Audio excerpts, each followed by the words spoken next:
உருது வளர்ச்சி கழகத்தின் சார்பில் ஒருங்கிணைக்கப்பட்டிருக்கிற உலக உருது நாள் நிகழ்வு மற்றும் விருது வழங்கும் நிகழ்வை தலைமை வகித்து சிறப்பித்துக் கொண்டிருக்கிற இந்த இயக்கத்தின் தலைவர், தமிழ்நாடு மாநில தலைவர் டாக்டர் முகமது உபைதுல்லா பேக் அவர்களை நிகழ்வில் பங்கேற்று இதனை சிறப்பித்துக் கொண்டிருக்கிற, நிறைவாக நம்மிடையே உரையாற்றிருக்கிற இந்திய யூனியன் முஸ்லீம் லீக் கட்சியின் தேசிய தலைவர் பெருமதிப்பிற்குரிய பேராசிரியர் ஐயா KM காதர் மைதீன் அவர்களை இந்த நிகழ்விலே பங்கேற்று இதனை சிறப்பித்துக் கொண்டிருக்கிற ஜனாப் முகமது அலி அவர்களே, ஜனாப் ஜியாவுதீன் சாஹிப் அவர்களே, ஜனாப் நசீர் அகமது அவர்களே, டாக்டர் சயீத் இமாமுதீன் அகமத் அவர்களே, ஜனாப் முகமது அஷ்ரப் ஷாஹிப் அவர்களே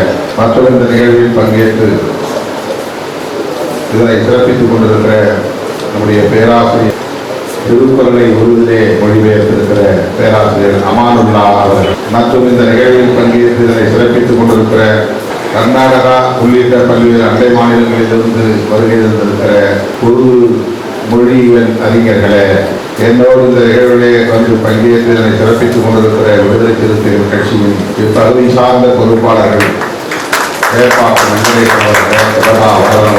மகேஷ், முனியன், மங்கை பிரபு, கோபாலகிருஷ்ணன், விக்ரம், அலி, சாகிர், வீகான் ஆகிய தோழர்களே மற்றும் இந்த நிகழ்வுகளை பங்கேற்று இதனை சிறப்பித்துக் கொண்டிருக்கிற இஸ்லாமிய சொந்தங்களே, உங்கள் அனைவருக்கும் என்னுடைய பணிவார்ந்த வணக்கத்தை தெரிவித்துக் கொள்கிறேன்.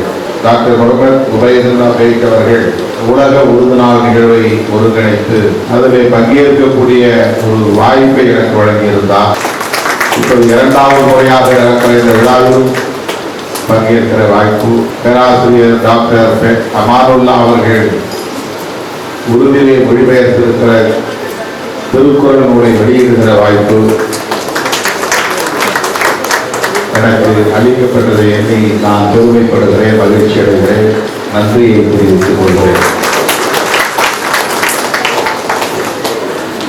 உருது மொழிக்கும் திருமாவளவனுக்கும் என்ன சம்பந்தம் என்று கேள்வி கேட்பார்கள். அவர்கள்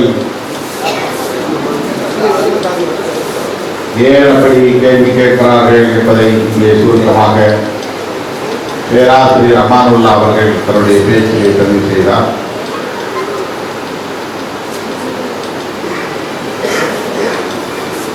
உலகம் முழுவதும் மனிதர்கள் வெவ்வேறு மொழிகளை பேசினாலும்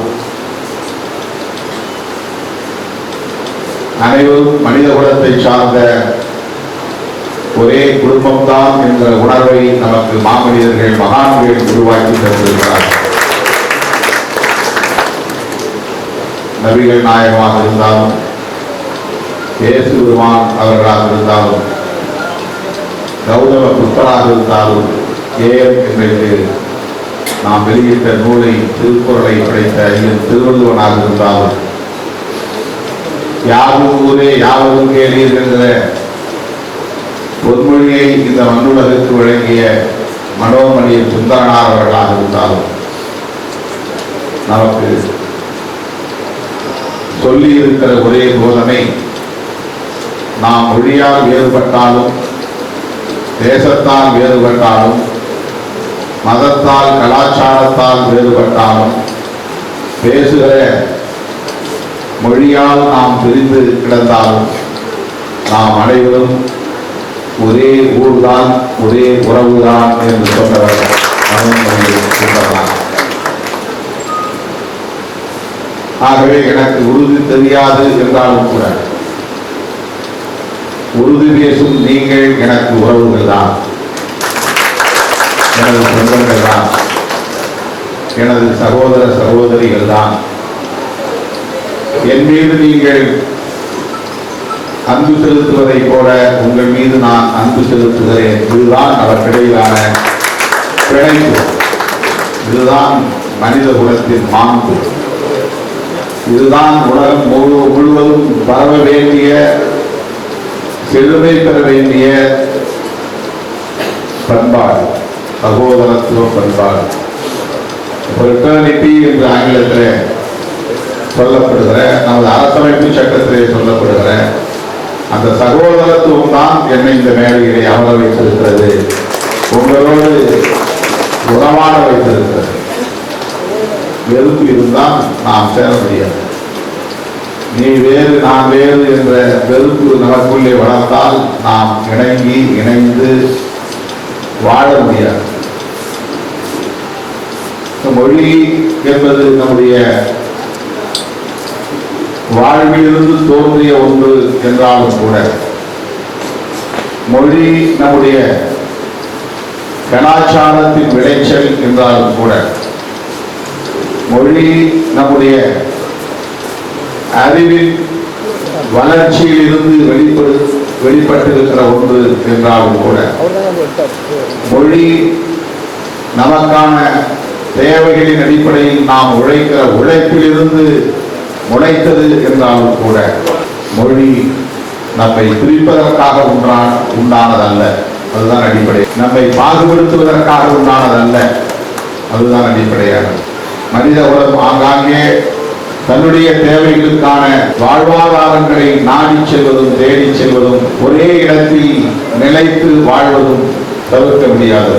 அப்படி புலம்பெயர்ந்து போய்கொண்டே இருக்கிற மனித உலகம், மனித குழு அல்லது ஒரு கூட்டம் ஒரு நில வரையறைக்குள்ளே தேங்கி நின்று விடுகிற போது அவர்களுக்குள்ளாக பேசுகிற மொழி அவர்களுக்குரியதாகவே நின்று விடுகிறது, நிலைத்து விடுகிறது.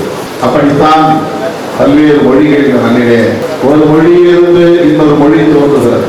நாம் பேசுகிற தமிழ் தோன்றுகிற போது இப்படி இருந்ததில்லை. நாம் பேசுகிற மொழி தமிழ் நம்முடைய முன்னோர்கள் பேசிய காலம் 5000 ஆண்டுகளுக்கு முன்னால் அல்லது 10,000 ஆண்டுகளுக்கு முன்னால் அல்லது அதற்கும் முன்னால், வரலாற்றுக்கு காலத்திற்கு முன்னால் நம்முடைய முன்னோர் பேசுகிற போது இப்போது நாம் பேசுவது போல் பேசியிருக்க வாய்ப்பு.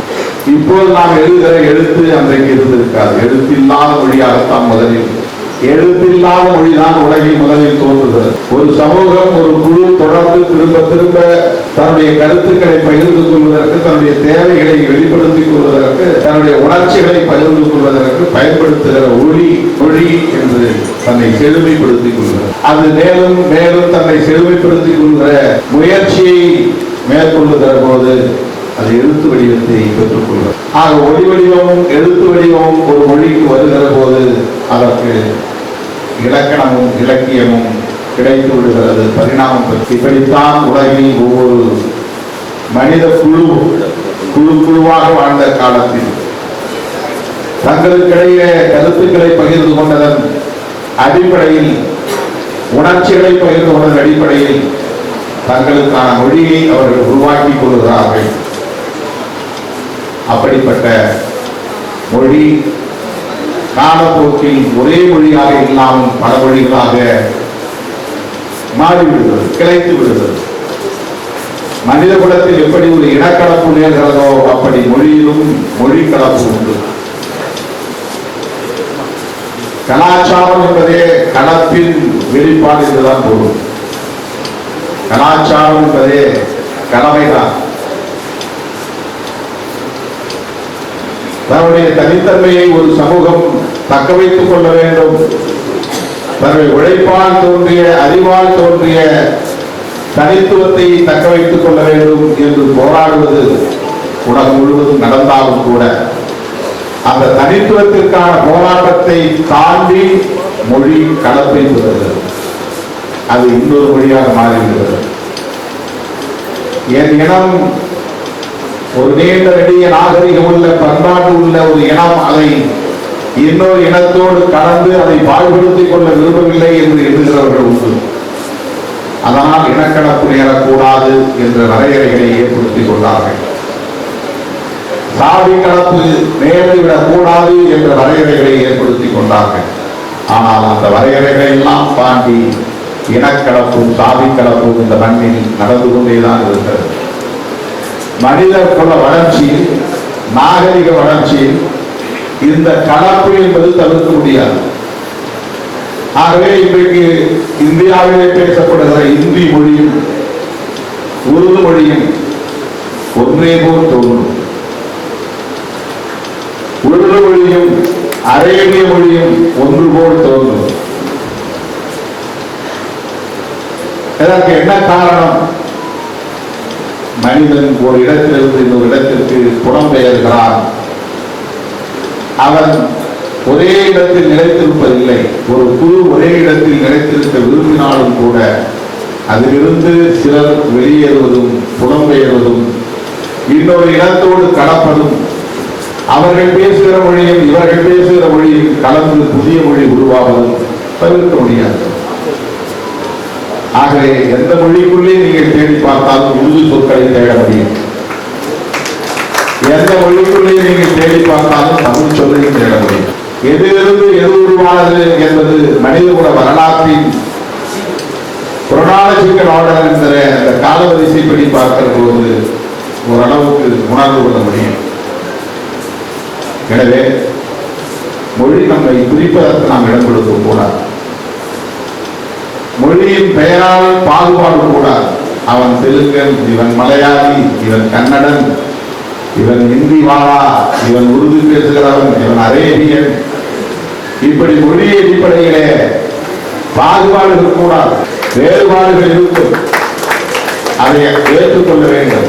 வேறுபாடு என்பது வேறு, பாகுபாடு என்பது வேறு. டிஃபரன்சஸ் என்பது வேறுபாடு, டிஸ்கிரிமினேஷன் என்பது பாகுபாடு. டிஸ்கிரிமினேஷன் கூடாது. உலகத்தில் தோன்றுகிற ஒவ்வொரு மனிதனும் யூனிக். ஒருவன் இன்னொருவனை போல் இருப்பதில்லை. அப்பா போல் பிள்ளை இருக்கிறான் என்று சொல்லிக் கொள்வோமே தவிர இரண்டு பேர் ஒன்று அல்ல. அம்மா போல் மகள் இருக்கிறாள் என்ற தோற்றத்தை வைத்து சொல்லுகிறோம், ஜீன் வழியாக வந்த பண்புகளை வைத்து சொல்லுகிறோம் என்றாலும் அந்த யூனிக்னஸ் உள்ள ஒரு பிறகுதான். ஒவ்வொரு நாளும் பிறக்கிற ஒவ்வொரு குழந்தையும், ஒவ்வொரு ஜென்மமும், ஒவ்வொரு உயிரின் பிறப்பும் தனித்தனியானவைதான். யூனிக்னஸ் ஒரு ரிசம்பிளன்ஸ் தெரியும், பட் சேம் கிடையாது, ஒன்றல்ல. அப்படி இந்த பன்மைத்துவம் நம்முடைய வாழ்வில் இருக்கிற போது இதை நாம் அப்படியே ஏற்றுக்கொள்வது என்பதுதான் மனித மாண்பு.